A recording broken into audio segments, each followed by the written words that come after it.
Prayer, as submission, did not emerge by accident, nor was it originally designed to weaken human connection to the divine. Over time, however, it was reshaped into a system that trained people to lower themselves, to beg, to wait, and to externalize power. What began as communion slowly became permission, seeking. Instead of recognizing the divine spark within, people were taught to look upward, outward, and away from themselves. This shift mattered because energy flows where attention goes, and submission-based prayer redirects life force away from the individual and toward unseen hierarchies that thrive on dependence. When a person believes they are small, unworthy, or powerless without approval, they unconsciously surrender authority that was never meant to be surrendered. This engineered structure created a psychological loop. The more someone prayed from fear, guilt, or desperation, the more they reinforced the belief that they were separated from the source they were calling upon. Separation is the key mechanism here. Once the idea of distance is installed, intermediaries become necessary. Rules multiply, rituals become rigid, access becomes conditional. Instead of direct resonance with the divine essence, people are funneled through layers of doctrine, figures, and systems that claim exclusive authority. This is not accidental design, it is control architecture built on spiritual dependency. Submission-based prayer also reshapes identity. When someone constantly asks for mercy, forgiveness, or intervention, they internalize the role of the powerless seeker. Over time, this dulls intuition and suppresses inner knowing. The voice within becomes quieter, replaced by external voices claiming to speak for God. This creates a population that doubts its own discernment and looks outside itself for validation, direction, and permission to act. Such a population is easier to govern, easier to guilt, and easier to redirect. The divine connection becomes something to earn rather than something to remember. Ancient teachings understood prayer differently. It was alignment, not begging. It was vibration, not pleading. It was remembrance, not submission. But as power structures formed, direct access became a threat. A human who knows they can commune with the source without mediation cannot be easily controlled. So prayer was reframed as obedience. Bowing replaced standing, asking replaced calling, waiting replaced knowing.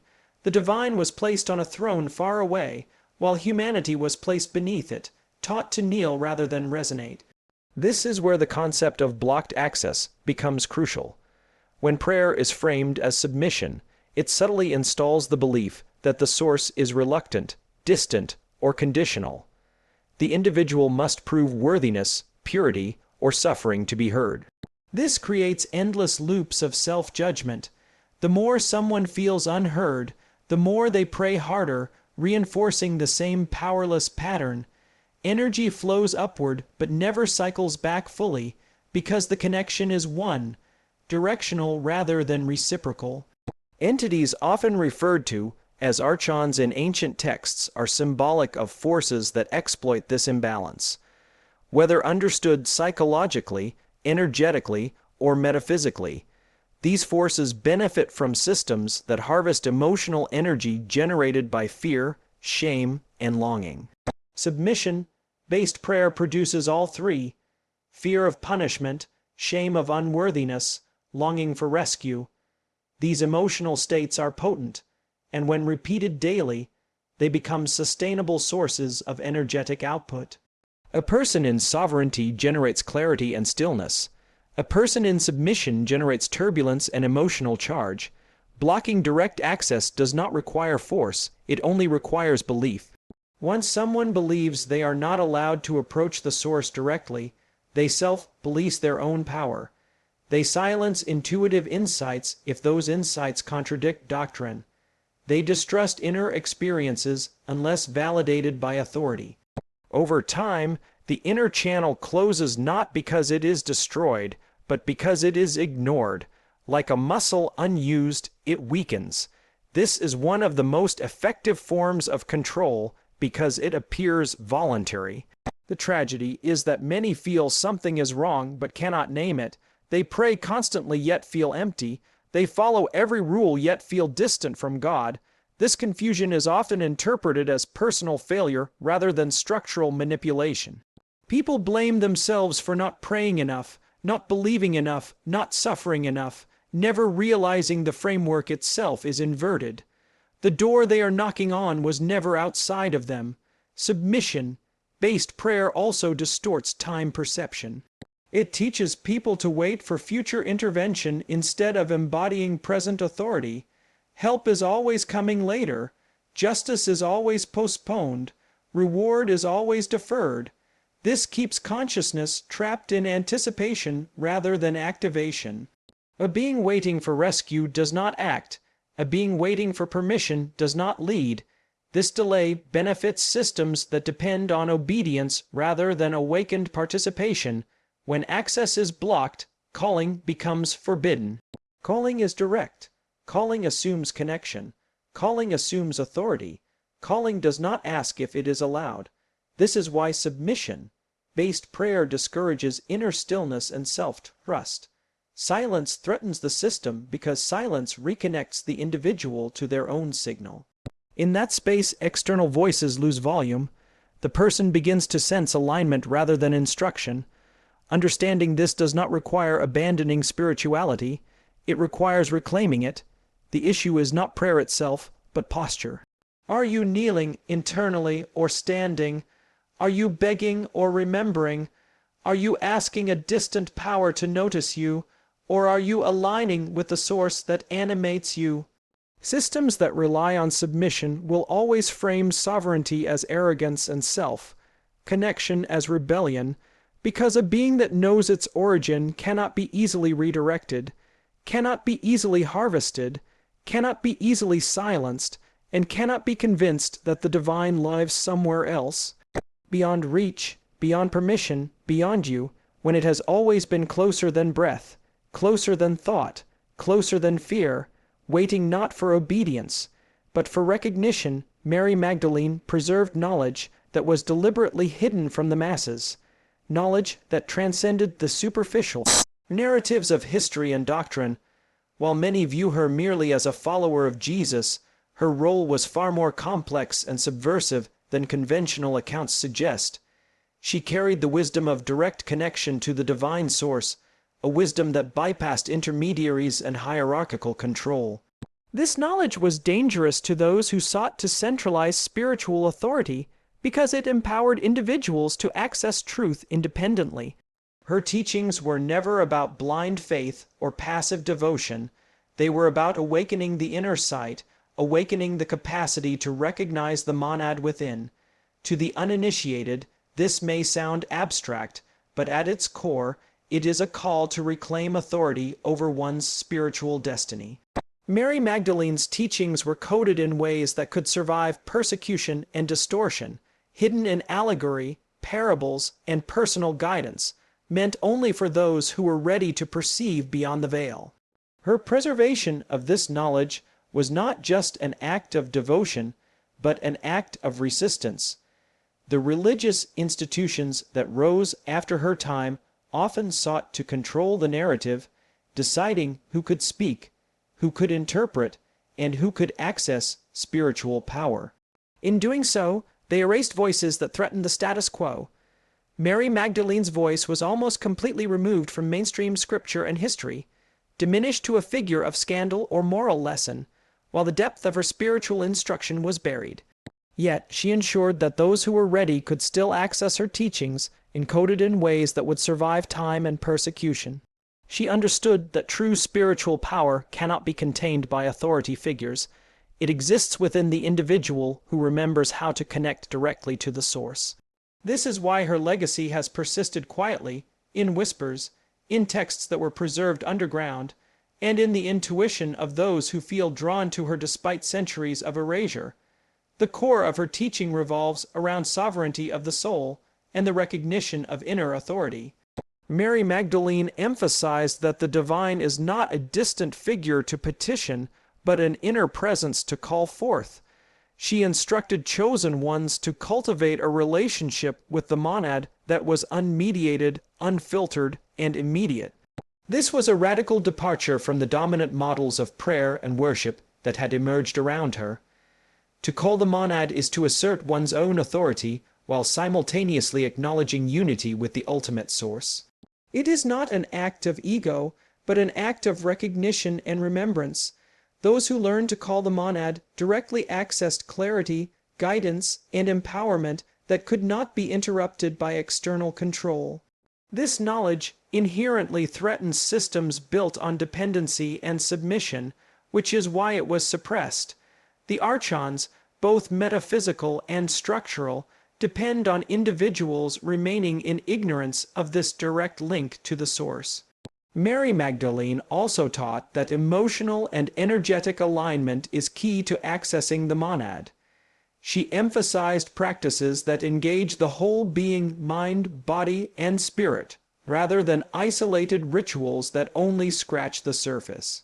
Through meditation, contemplation, and energetic attunement, the chosen ones could awaken capacities within themselves that were dormant under conventional teachings. This was not just theoretical, it was practical. She provided methods to navigate inner landscapes, recognize manipulative forces, and reclaim personal power. These teachings required discipline and awareness because the awakening she guided was not easy or passive. It demanded courage to face the structures of control, embedded both outside and inside oneself, and the perseverance to maintain alignment with truth in the face of widespread deception.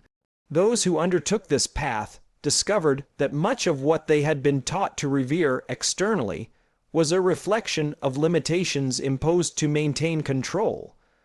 Her knowledge also addressed the mechanics of spiritual influence and interference.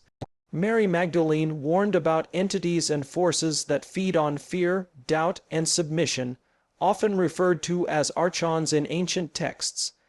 By understanding their methods and recognizing their presence, chosen ones could protect their energy and maintain clarity.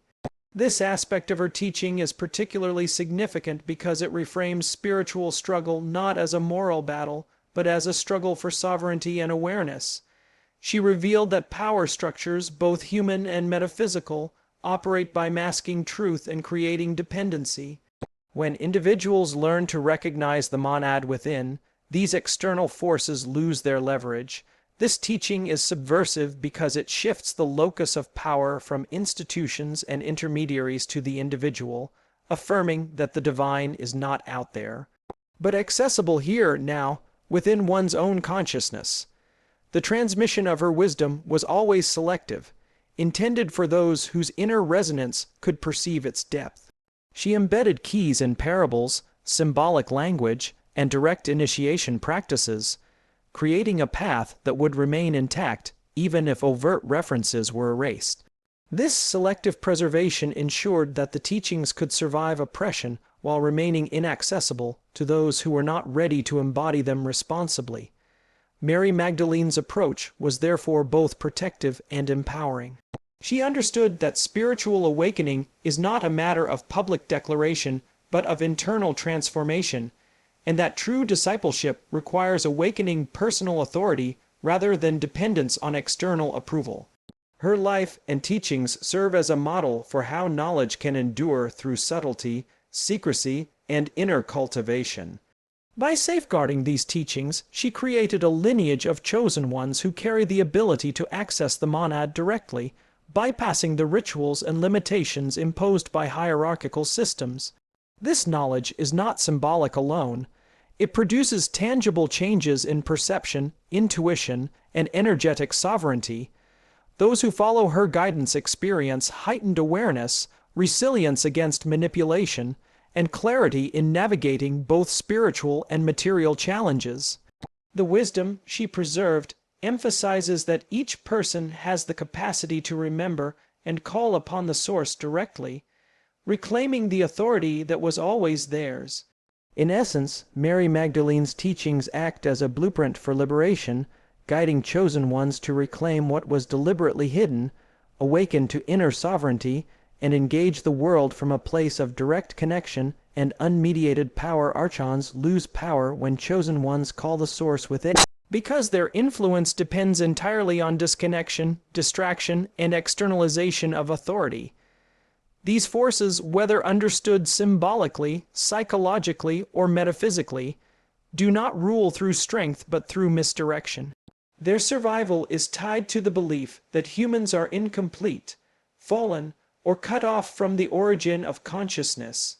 As long as people believe the divine exists somewhere above, outside, or beyond them, Archonic systems can position themselves as gatekeepers, interpreters, and controllers of access. The moment a chosen one turns inward and calls the source directly, that entire structure begins to collapse.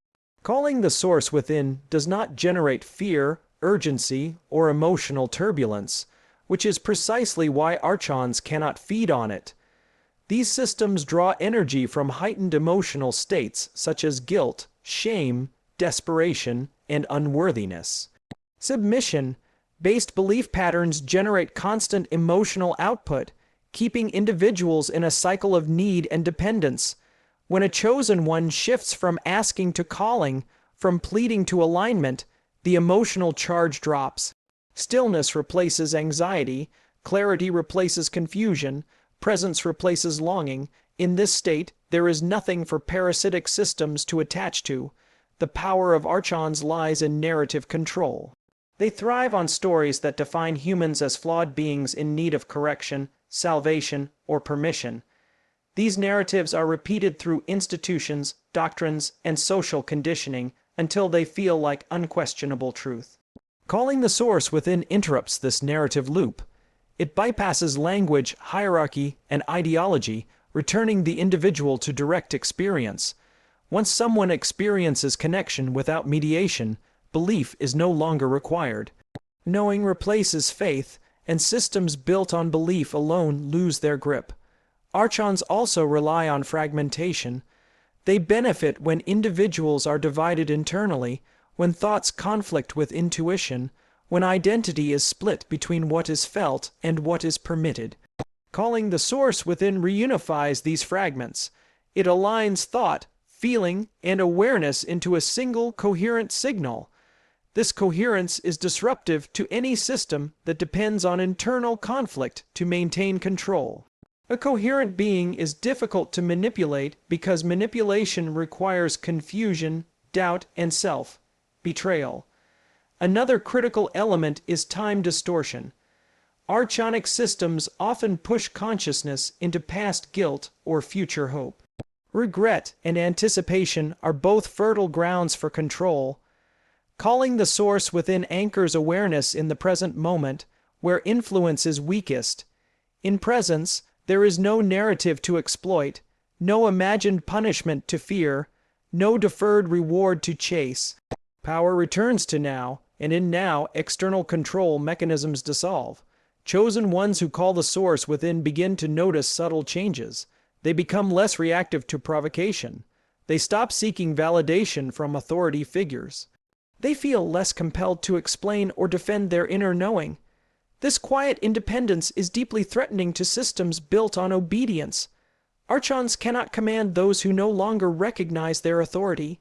They cannot intimidate those who no longer fear abandonment by a distant god. They cannot bargain with those who no longer believe access can be revoked. This is why such systems often label inner authority as dangerous, prideful, or deceptive.